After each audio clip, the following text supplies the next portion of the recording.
Welcome back to the Therapist Confidential podcast, everyone. I'm your host, Travis Heath, and today we welcome in Dr. Jessica Stone, and we will discuss a topic that I feel is really timely, and that is doing digital work in therapy, more specifically play therapy today. But I mean, I think we can talk about, gosh, this all the therapists I talk to, they're worried about AI. Is AI going to take our jobs? How do we interact with technology? And a lot of people have a lot of opinions, but not many people are on the forefront of actually adopting this technology. And Dr. Stone is. And so I'm really excited that she's joining us today. Welcome in. And if you don't mind, Dr. Stone, would you mind introducing yourself to the people?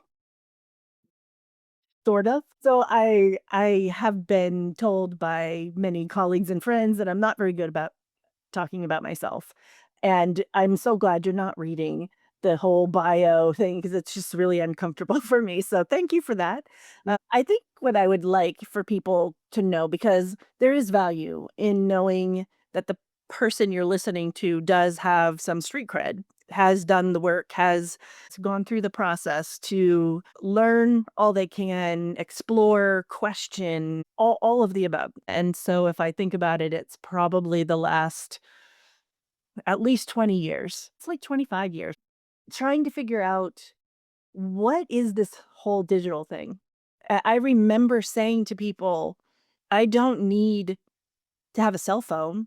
I don't need to be that connected with anybody else. And yet I don't leave my house or go anywhere without my cell phone at this point. So things have definitely changed, but I'm not a person who is technologically driven in terms of I'm not gonna be standing at the front of the line to get the new device. I'm not a digital native. I didn't grow up with all of this. We were so excited when answering machines happened and, call waiting, oh my gosh, or three-way call. Any of those kinds of things, it was they were amazing. So this is not part of my life when I grew up. But what happened was I had children, and I had children who had interest in playing video games, in different programs, in different apps, and I wanted to know why they were so attracted to this, why it was so engaging, what it meant to them. And I just went down these rabbit holes of trying to figure that out, and when I started to see value, then I said, "If it has this much value for my family, for my children, what's the impact and the value for my clients?" And that really just started me on the path. So then I started talking about it and asking about it and writing about it, and here we are talking about it 25 years later. Mm, I love the origin story here for technology in your work. And I think it's different than some people might expect. I remember teaching my first college class, I think it was like 2007, somewhere around there. And the iPhone wasn't quite yet a thing, but it was Mhm. going to be a thing. And a student came in, it's like 5 minutes before class. So I'm just kind of shooting the breeze with students. And she goes, "Hey, Dr. Heath, there's going to be this awesome iPhone released. It's like an iPod, but you can surf the internet and you can return your email and text, and it's gonna be amazing." And I remember famously saying to that student, "Why the hell would I wanna do all that? Like, I don't even really wanna." And now, of course, as I sit here talking to you, here's my iPhone, here's my iPod or iPad, I've got the iMac computer, I've got all the things. And so, pretty arrogantly, I dismissed that technology without really understanding, uh, really like the the depths of what it would mean for our culture. And so when you talk about kids, and this is like an interesting entry point for our conversation because you do digital play therapy, and I think one of the things that parents often struggle with is like, I don't want my kids on screens all the time, right? And I don't I actually think it's kind of weird how much shame parents feel around that sometimes. And also I'm privy to some of the research that, you probably don't want an iPad raising your kid. But it's interesting to me that you're working with young people in a medium in which parents are often trying to limit the amount of time that the young person is on this. So, can you tell us some about what first drew you specifically into integrating this technology into your therapy work? Well, there are so many thoughts that I have in what you just said. One of them is to answer your question directly, what drew me was really the process I went through with my own kids. Like, back to my original story, is that I remember driving home and I had my children, who are now getting close to 30, were in the back seat, and they were having conversations about this game RuneScape they were playing, and I didn't know what they were talking about. I was so removed. I didn't understand when they were talking about the map. What map? I was so clueless, and I didn't like that. It doesn't mean that I needed to inject myself. They're allowed to have their own conversation, but one, as a parent, I think it was important for me to understand what my children were doing and involved in, and, doing my due diligence as a parent. And two, feeling so separate from them was very uncomfortable for me at that age. If they were teenagers, maybe this would be a different conversation. My teenagers talk about things all the time. I like, what? Huh? I'm trying to catch up. But these they were little. So fast forward, I started asking them questions and I wanted to know more. So I made my own RuneScape account and I entered in and I said, "Can I play with you guys? Can you teach me?" And so they got on and I got on, and I it's funny because a lot of people think because I created this thing called digital play therapy, I talk about this all the time. People think I'm like some major gamer or something. I am awful. This isn't about being a good player. This is about being a good therapist, a great therapist. And so I went in, I get lost. I found out what a map was. I can't read it. I don't know where I'm going. I don't know what I'm doing. I'm getting killed by whoever and whatever. And so I found myself this very cozy little village.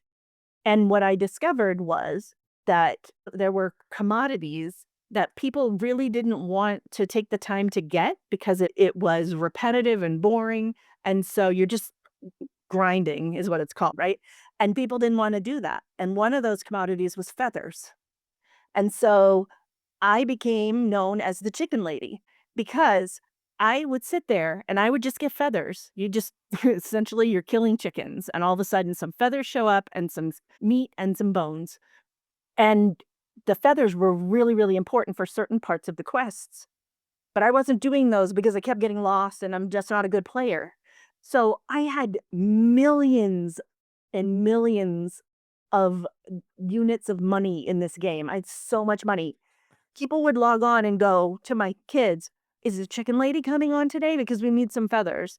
So I had this whole empire going as the chicken lady. But when I got to one, now the kids thought it was great because their people wanted me to be on. So there was pride in that, but it was also now they're having their conversation and I understood, "Oh, you went in the wilderness. Now I know what that means." So fast forward a bit, one of my sons at the time was in middle school. He goes into the wilderness and he's carrying some really important items. And somebody lured him in there to say, "Oh, hey, come in here. I'll help you do this thing. I'll help you do this quest."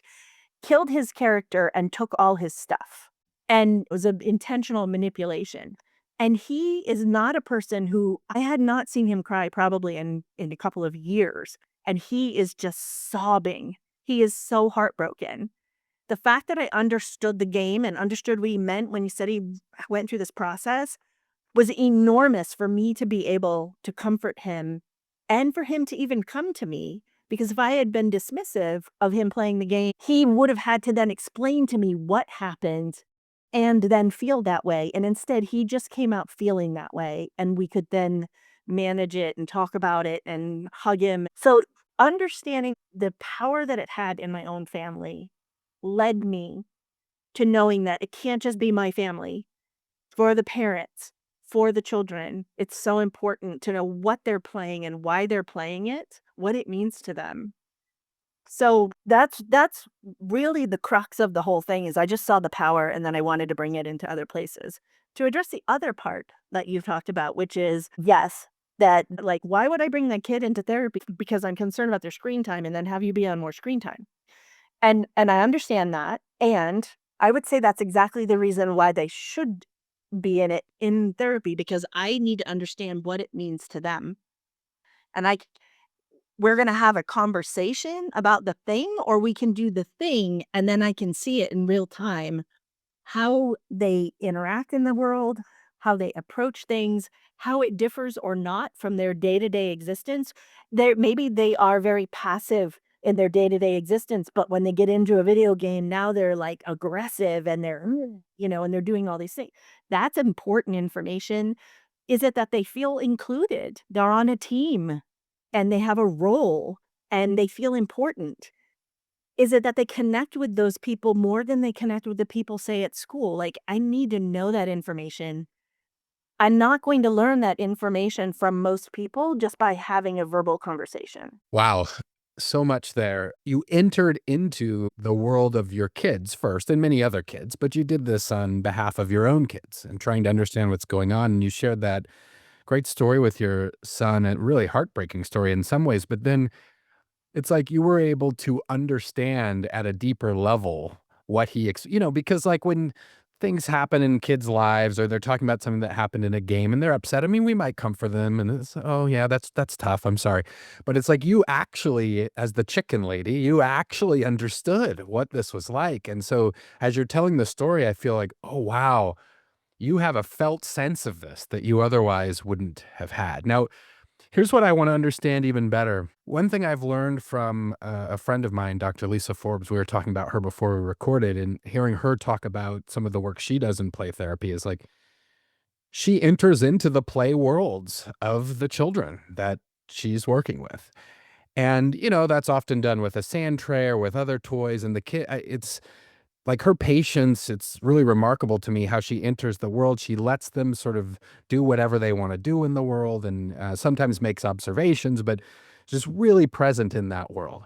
And what I'm trying to understand now is when you're working with a young person and you're entering the perhaps digital world sometimes with them, how do you do that? Like, what does that actually look like in a session with a child? Oh, another thing I think we could take in so many directions. We could be here for hours. So I'll try to hone it in. First of all, in digital play therapy, I have defined three different levels.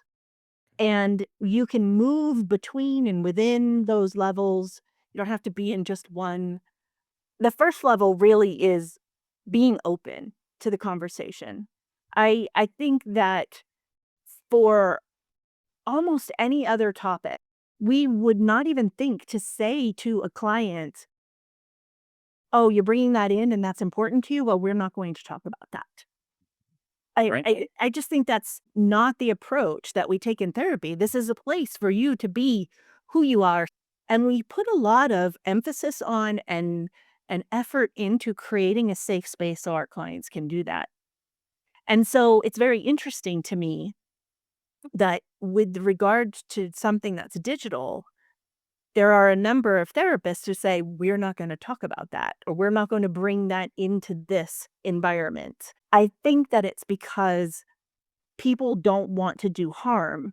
And so with all the idea and the confusion, I think, and the different components that come into whether or not screen time is harmful, and I think that has so many caveats in it.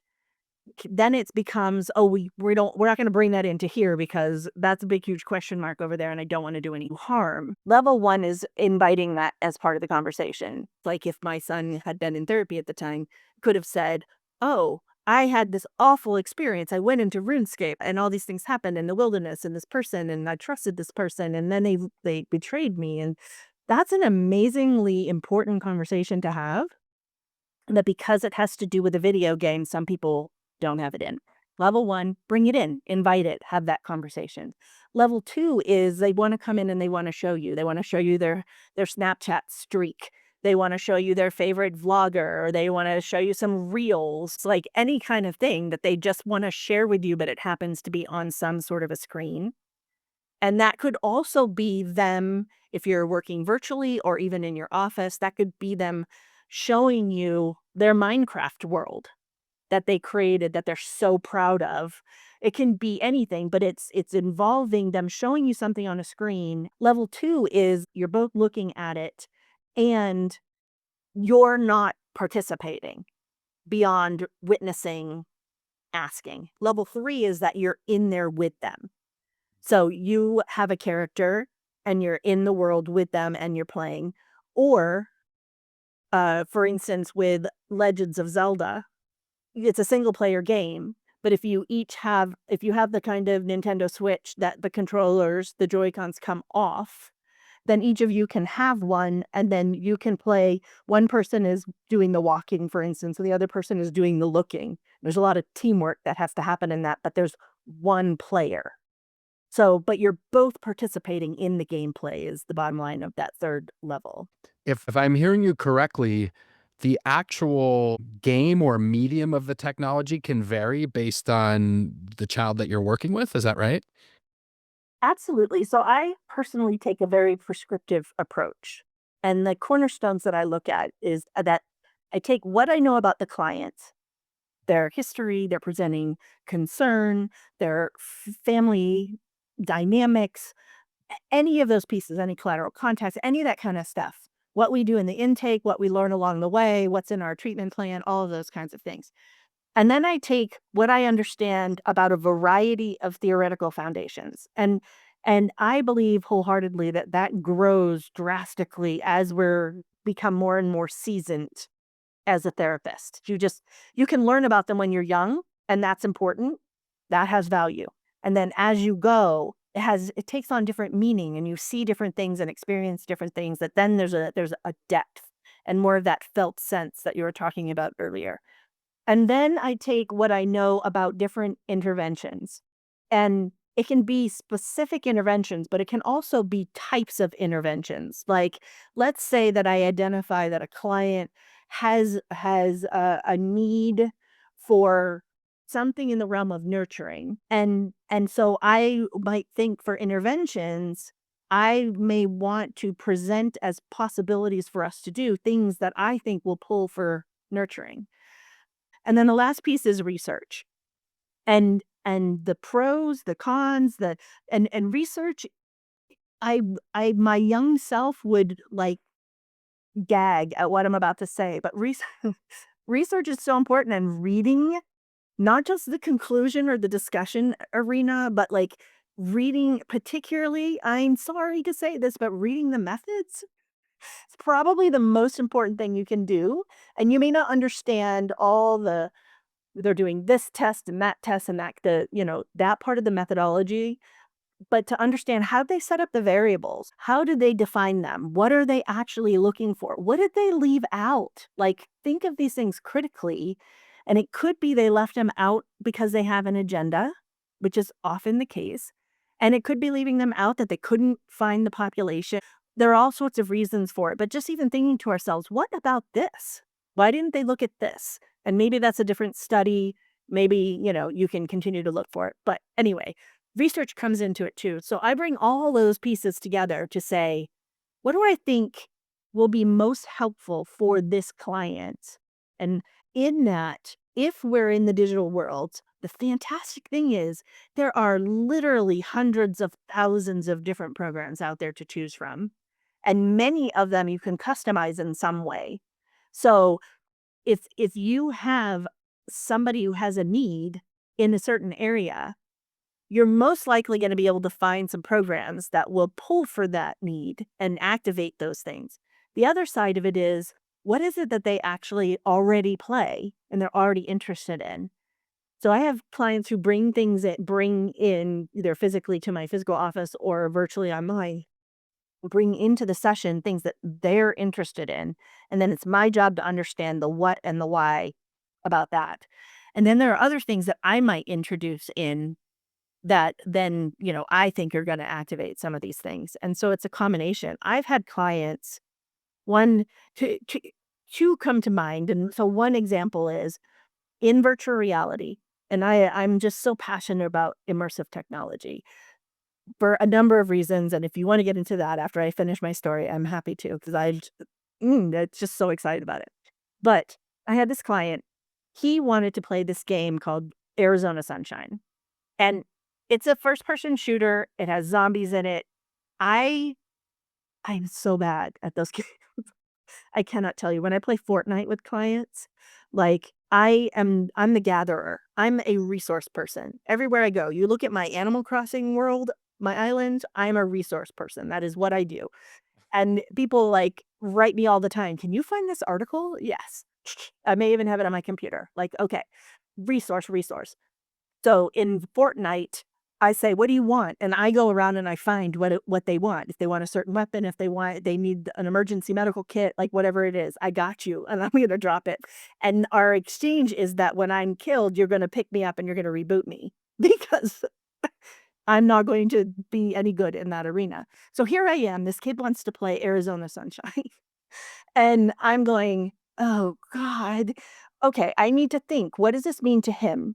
And what's the therapeutic value?" Because I'm not just playing it to play it. I need to understand something about him. I need to see how it contributes or not to our therapeutic process. What's happening? So, I'm watching him play because I said, "Let me watch it for a little bit because it's also money, right? So I'm gonna spend however I don't remember how much it costs, but I'm gonna spend this money on this game, and I don't even know if it's gonna be therapeutically relevant." Mm. So I'm watching him play, and I'm asking questions along the way, and he spawns into this cave. And then you go outside of the cave, and there's this old, burned out, beat up Volkswagen bus from the '60s. And then after not very long period of time, all these zombies, you start to hear them and they're coming after you and all that kind of stuff.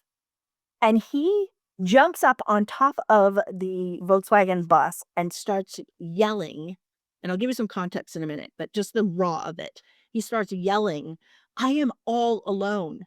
I am so alone up here. I am never going to be able to do this alone."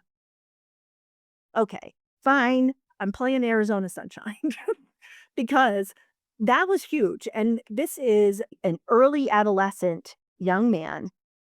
His family was going through some very hard times.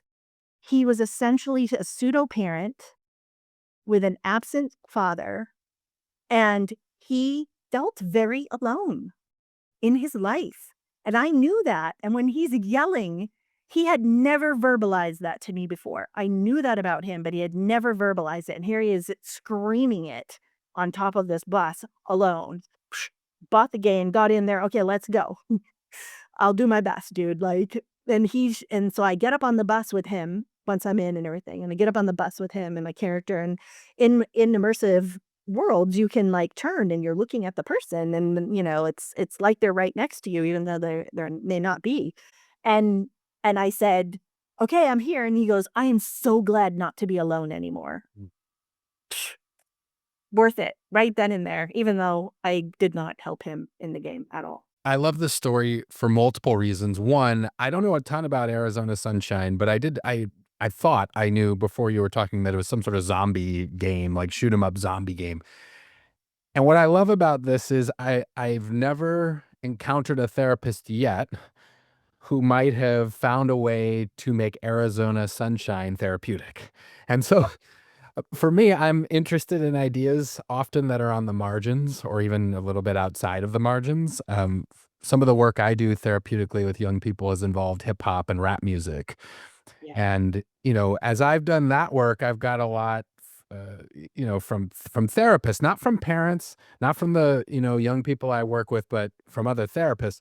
Oh, well, that's not real therapy. Or, oh, well, that's nice, but it's not real therapy. And yet, what I hear you describing, and based on some of what I know about play therapy, I'm by no means an expert in play therapy, but there was this interaction. Well, first of all, this learning of, oh my gosh, he feels alone, and this makes sense within the broader context of his life. And then he's asking for you to join him, and you actually join, even though you may not have a lot of Arizona sunshine skills, you join him, and there's therapeutic effect in that. And it's in a world and a medium that's really important to him.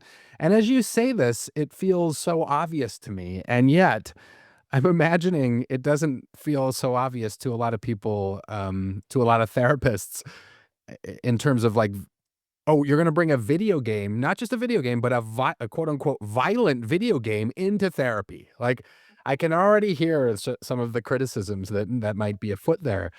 And I'm wondering how I mean, you've written books on this, right? You've done research. I mean, this is not something you started developing 3 weeks ago. I mean, this is something you've been doing for quite some time. But I have to imagine you've heard some of these criticisms about, and I'm wondering if you can talk about some of the ones that you've heard and maybe how you respond to some of these critics. I think that it really boils down to the things that we already know. Whether you're a play therapist or not, whatever your theoretical foundation is, it's so important for us to understand our clients in the ways that they see the world and the ways they see themselves in it. And whether that's through Legos or that's through sand or that's through conversation or that's through some type of digital program, the bottom line is we need to understand. I want to understand, what does it mean to them? How do they see themselves in the world? And what do they understand about the world? And so the medium to me is both meaningful and not all at the same time. It's meaningful because it's so rich. There's so much in there, so many things that you can understand about somebody when you enter into their world. And in the digital world, because so much of it can be customized, because so much of it can be vetted and chosen by the therapist to present certain stimuli, certain interactions, and you don't have control over it in terms of you didn't most likely, you didn't develop the program, but you do in the choice of what you bring in if you're the one who's introducing it.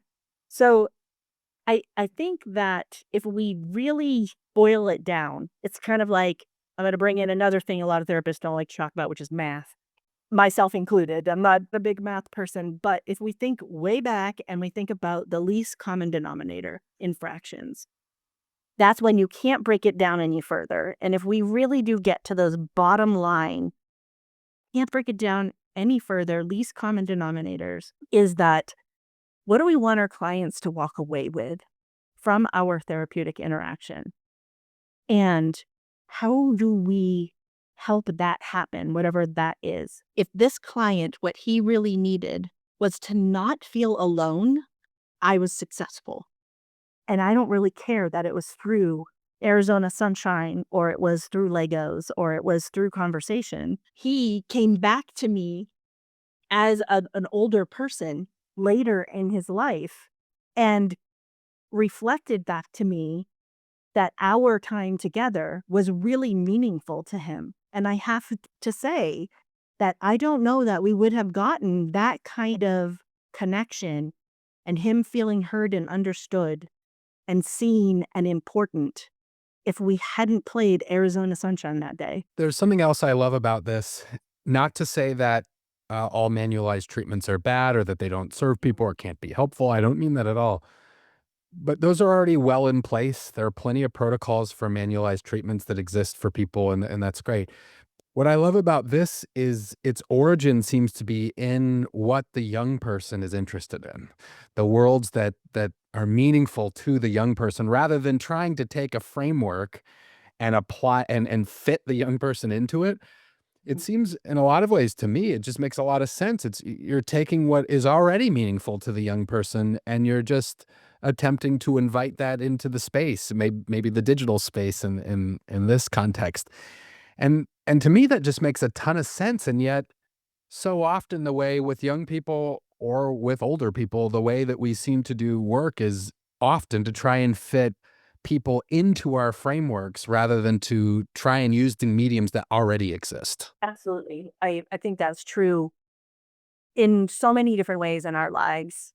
And I would like to think that the therapeutic arena is a place where it really is about them. It really is what they need and how they perceive it. And the thing is where we have this really important shift that I think is happening in so many different arenas in humanity right now. For so long, it was this is the definition and you need to fit into it. It's sort of that square peg in a round hole kind of thing. And you better fit into that round hole. However, you have to shave down your squareness or whatever it is, your differences.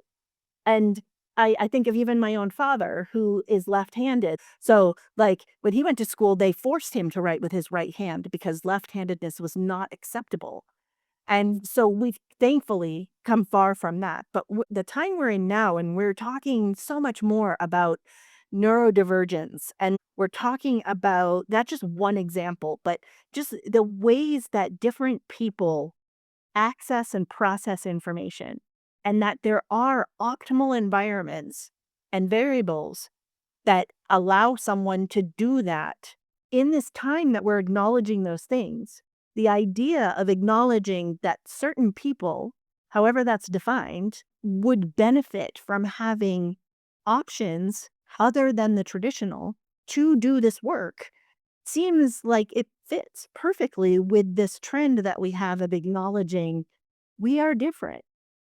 I wrote my entire dissertation, pretty much the entire thing, in an Applebee's. That sounds weird to some people. I was a server there through grad school. I found that when I was at home and it was quiet, I could easily be distracted by all kinds of things. Oh, a noise outside. Oh, the dog. I have to clean the bathroom right now, like whatever it was to avoid my dissertation. But I would go over to Applebee's and there was like a hum. It was just like a constant hum of people talking and eating and all that kind of stuff. And every once in a while, a cackle of a laugh or whatever. But for the most part, it was a hum. And I would sit there and I would just write for hours and hours and hours. And I got so much done. For some people, that may sound awful. Like, there's no way I could get anything done. For me, the way my brain works, the way I function, that was perfect. We need to have space for those differences in what we do. All I'll say to that is amen. And graduate school seems to, generally speaking, not do that very well. It seems to be very good at trying to put students on conveyor belts and churn them out particular ways. So I love your Applebee's story. There's something about inclusiveness that's in there, and there's also a little rebelliousness in there. I love all of that. Now, I want to ask you about this virtual Sandtray app because this is something, if memory serves, I think around like 2011 or something, you started thinking about this. And if I have the story correct, it was after the tsunami in Japan. Is that right? And I'm wondering if you can talk some about that story and tell us some about the virtual Sandtray app. So, yes, the first piece of it is that well, certainly the first piece is that my brain was already trying to figure out all this digital stuff. And then I got an iPad for a present. And really, to be honest, mostly my children were playing on it. I wasn't using it for a whole lot. Then fast forward, the tsunami, I will not pretend to be able to pronounce the name of the tsunami. I'm not gonna butcher that, but, it was a very impactful tsunami in Japan. And a friend and colleague, Dr. Kiko Inogi, she was the head of the play therapy organization in Japan, and she reached out to anybody and everybody, all her contacts, and said, "Could you please send materials? We have all these people, all these children, all these families, all these adults who have been through a significant trauma. We don't have resources. Please, if you can send anything so we can work with these people." And so I went around and local places after Easter, there's all these toys and things, little trinkets, whatever, on clearance at Target. So I just bought like a ridiculous amount of stuff. I was on the local news and I asked for people to donate things. So people donated, they were very generous. I went to Federal Express. I shipped 4 huge boxes and FedEx shipped it for free. So amazing generosity going on. And I sent it all and I got home and I sort of humped down on the couch like, wow, that was a lot. And then I said, how are they going to do sand tray? And I'm thinking culturally, not my culture, so I don't want to speak out of turn, but what we generally talk about is that there is a culture of not necessarily speaking about things that are difficult and emotional, but you can show them. And so to have something that was more of a projective technique of I'm going to show you externally that is going on the inside. I thought, wow, sand tray, how are they going to do that? They don't have the materials. And then our portable kits, and you can't see my fingers, but air quotes, portable. You still have sand is heavy no matter what. And then you're choosing X number of miniatures or symbols, images, whatever your theoretical foundation calls them. You're choosing certain ones, and of course, invariably, the people you're working with are going to need ones that you know are on your shelf somewhere else that you didn't bring. So I'm just thinking, how are they going to do it? I thought, "Oh my gosh, iPad." That way you could have it be portable. You can just take it wherever you go, and then I started thinking about, like, compromised people in the hospitals. You can't bring a sand tray and all the miniatures. How are you gonna clean all of that? We all know well through COVID that that was a very difficult process to try to figure out. People were baking sand, people were putting it through dishwashers, like, people were doing all kinds of bleaching it, but then you're putting your hand all the things. So, anyways, that was really what started it, and then I did the poor man's patent and just sort of wrote it all out and mailed it to myself in a sealed envelope. Started talking to my husband, who's a programmer, and I said, "Oh, I have this idea," and he said, "Oh, well, I'll get to that when I can."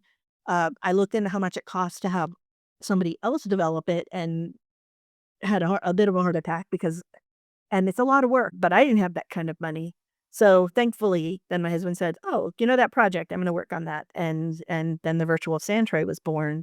And then in 2016, we also created for virtual reality. Yeah, this is another one of those kind of outside the box ideas. I'm wondering how the virtual sand tray apps like functioning today. Like, do you use it today? How are others using it? What sort of results are happening with it? I really don't hear a tremendous amount about how other people are using it. It's sort of like no news is good news. People are using it, and Yeah. like that. I'm great. That's great that they do. I use it personally. When the COVID first hit, my husband and I looked at each other and said, "Oh my gosh, like how are people going to use it if they're working virtually?" And it's interesting because there was a woman who had reached out to us well before that, and she was in Australia, and she worked with people who were very, very far away from her location. So she was already doing telehealth and virtual work. And we sort of brainstormed, well, you could use a camera and you could screen share. And like we were going through all these gymnastics trying to work with her on how you could possibly use this virtually. But when the pandemic hit, it was like, okay, there's a whole other level to this. And what can we do? So long story short, it felt like 24/7. We did not see my husband at all, and he was programming. Within a couple of weeks, he had created a whole virtual feature so that someone could be in a different location. It's constantly transferring information back and forth, and it's encrypted, so it's all protected. Even if someone was able to get that transcription, it's all gibberish. It doesn't equate to anything until it's accepted by the other end and then translated into whatever movement's happening. So we have the free app for the client. The therapist has the therapist app that they have, and they can connect through this protected means and watch the creation of the tray in real time on their own screen. And you can load, like, say, we worked on one 2 months ago, 2 days ago, 2 years ago, whatever it is, and the person comes in and says, "Remember that tray I did?" You can load a previously saved tray so that they can work on it again and then I always just save it as a different file name so that I have the original and the new one. But, yeah, my hat's off. I mean, the idea was mine, and I've contributed and met with Lowenfeld Trust, the people, the descendants from Margaret Lowenfeld herself, and talked about the important features and what needs to be in there and keeping it as true to sand therapy as possible. And I've done that work, but man, my hat's off to my husband because he has created something that's really amazing. And if people wanna access this, can they just access it on like on Apple, Android, all the normal places? So it's not on Android. You can get it through Apple. And we actually started with it on Android. The problem has been that the Android devices are created by so many different companies that the processor is not standardized. So it may run beautifully on it's a very intensive program, meaning there are a lot of different components to it, a lot of things happening. And so if the processor can't keep up with that, when you go to paint and you drag your finger across, if you have the proper level of processor, it's like butter. You just move your finger and there it is. It shows up. But if you don't, then it's a frustrating experience for the therapist and for the client. And we don't want that. So the beauty of Apple devices is that the processes are standardized and we can confidently say, you put it on this device and it's going to run it. Now, all right, I want to ask you some questions about the ethics of using digital tools in therapy, because I imagine some people could question that at various different junctures. Now, as you explain it to me today, what I hear is you just using mediums that are available. I guess the virtual Sandtray is one that was created, right? But you're often using mediums that are already available that young people are already operating in and finding meaningful. But I could imagine some people questioning the various different ethics of digital tools in therapy. I mean, there are people still questioning Zoom platforms for therapy. Like, is this even ethical, right? It has to be two human beings sitting down in a room and having a conversation. And I'm wondering how you navigate some of the ethical questions about these different technologies, because some of them are online. I'm no expert on this either, right? But some of these games are online, and maybe you can close it off so that's just you and the person. Maybe there are other people there, but I could just imagine, people raising ethical concerns. And I'm wondering how you navigate the use of this technology in a way that feels ethical to you. I feel like there are probably a bunch of questions within that question. So I'll start somewhere and then you can take me where you want to go. But first and foremost, two things. Two, if I could say them simultaneously, I would. So, two things. One is I always see and hear my client through a HIPAA compliant video platform, period. I don't use chat. I don't use the voice chat in things. I don't use the written chat in things. And we disable that. Anything that's verbal, nonverbal is going to be communicated through your HIPAA compliant. Or if this was in a different country, GDPR, whatever your compliance is, use that. And so first and foremost, along with that, at the same time is do your due diligence. And this one can get tricky because it's like, but I don't even know what I don't know. And so how do I know what I'm looking for if I'm doing my due diligence? So part of it is supervision, consultation, training. We have an ethical obligation to be competent, to have a level of competence. And that competence doesn't mean that you're good at a first person shooter game like me. Competence means I understand what I'm doing and why I'm doing it, and I can participate in it in a therapeutically driven and intentionally therapeutic way. And so when you're thinking about if a client brings in a program, they're bringing it into you, they're showing it to you. The main focus of that is what does it mean to them? How am I entering their world? How can I understand things about them? All of that. If you're going to bring that then into your therapy, what are the places of concern? What kind of information does the program have access to? When you are looking at an app, that information is generally, I know it is in the Apple store, the App Store, but generally available to you. What data does this developer collect? Look at the developer website, watch YouTube videos, contact a developer. What do you collect? Where does it go? I'm a therapist. I want to use this.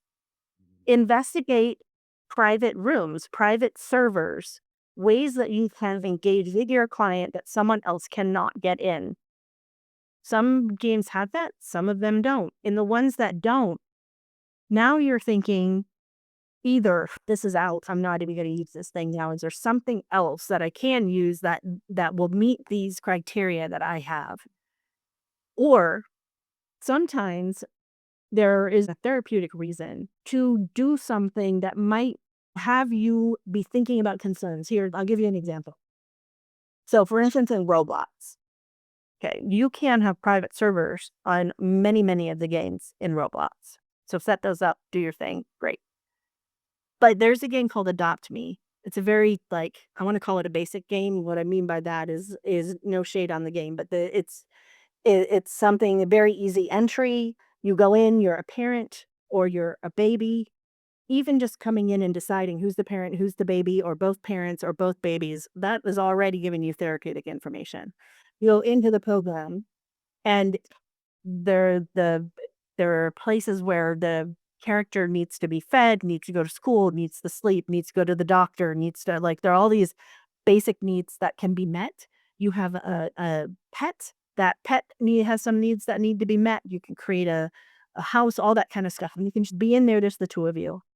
But there are times when I find it to be therapeutically relevant to actually see how this client interacts in a world where there are others.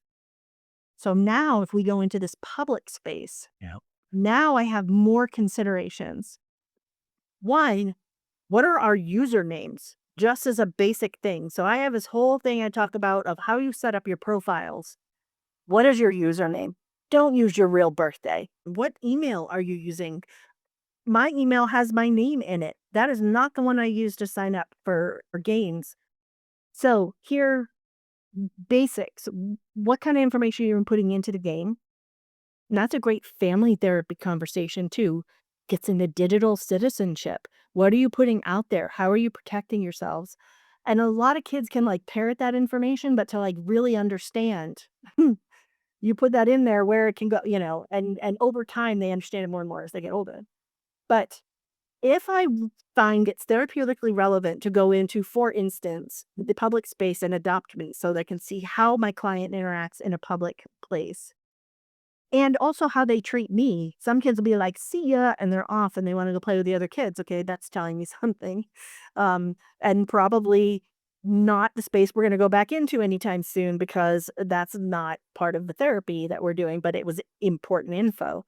If they stay with me, I've had clients be really protective of me in those therapeutic spaces. Like someone comes and bothers me and they come over and say, leave her alone. Okay, that just gave me information too. But I have that conversation with the parents or caregivers ahead of time. I would like to go into a public space. Here are the reasons why I think that's important. So this is all informed consent. Here are the reasons why I think that's important. Here are the concerns I have. I can't control who we're going to encounter.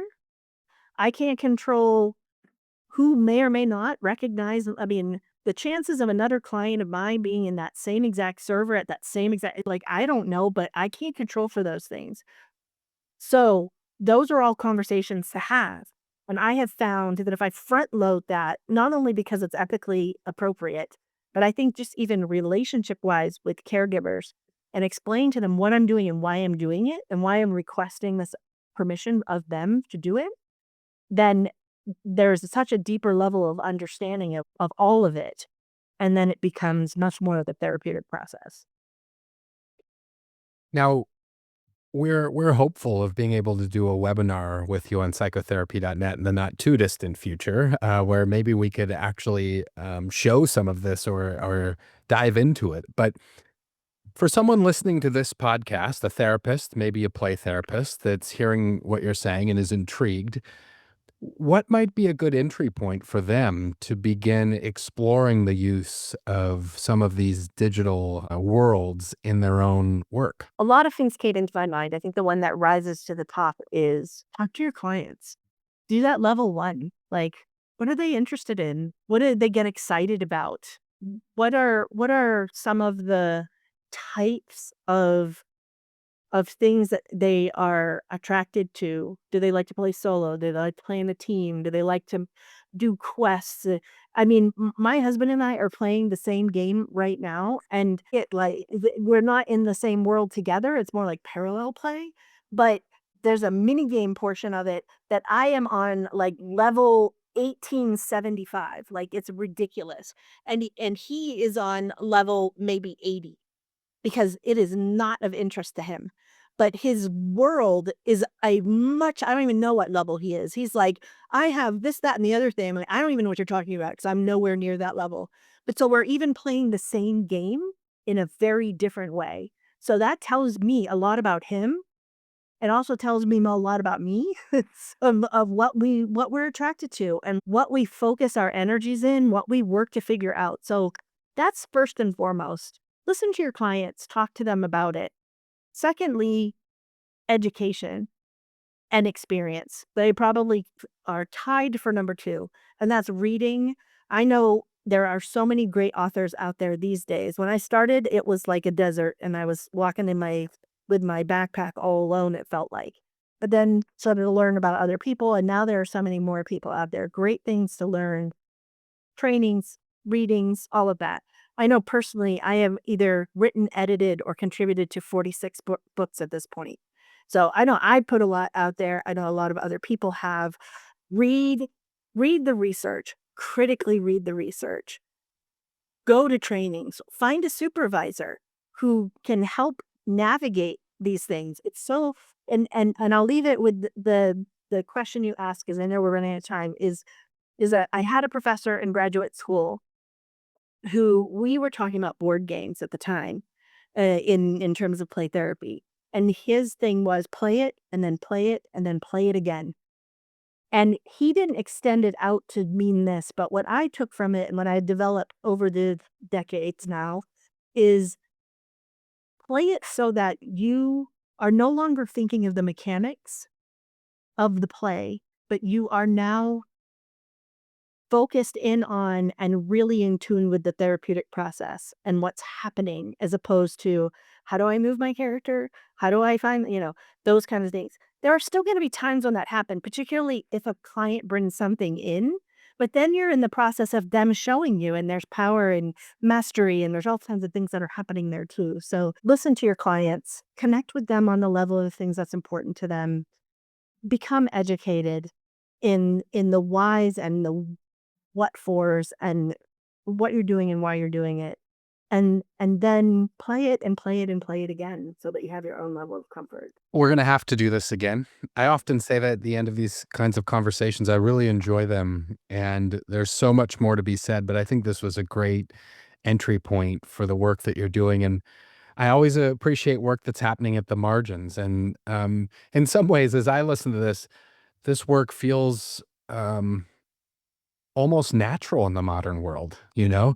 And yet it's not, right? It's a big adjustment for people, and my hope is that they can hear a conversation like we had today and perhaps be more open to it. And I think whether people want to be more open to it or not, we're going to have less and less choice because these are the media. I mean, just what we're doing right now. We're on a Zoom screen recording this, right? And we were joking around about technology and microphones and all these things.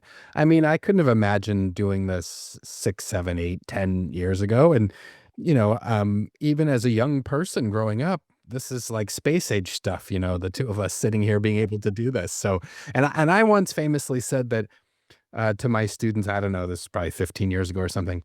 Oh, good therapy could never happen on screens. No, you got to be in with a person in the same room and you've got to feel the blah, blah, blah, all this stuff. Uh, of course, that looks like pretty arrogant in hindsight, right? Because now, I mean, I do therapy without thinking, on Zoom like platforms. So, in some ways, we're going to be forced to adapt, whether we think we can or whether we want to. And these kinds of conversations, I think, are crucial. And people like you that are out ahead of this and that have been pilot testing this for many years, I think, your work's going to be front and center as we move forward together in all of this. So, Dr. Stone, I really appreciate your time. Thanks for joining us. Thank you so much. I really appreciate it. And to tail on for what you just said, one of the things I thought of when I was writing was the people who are seasons like me who question this. They say, why would we include digital tools in therapy? And the younger generations who are digital natives and have been brought up in this, their question is, why wouldn't we? That's a mic drop from the young people right there. Beautiful. Thanks, Dr. Stone, and we'll talk to you again soon. Thank you.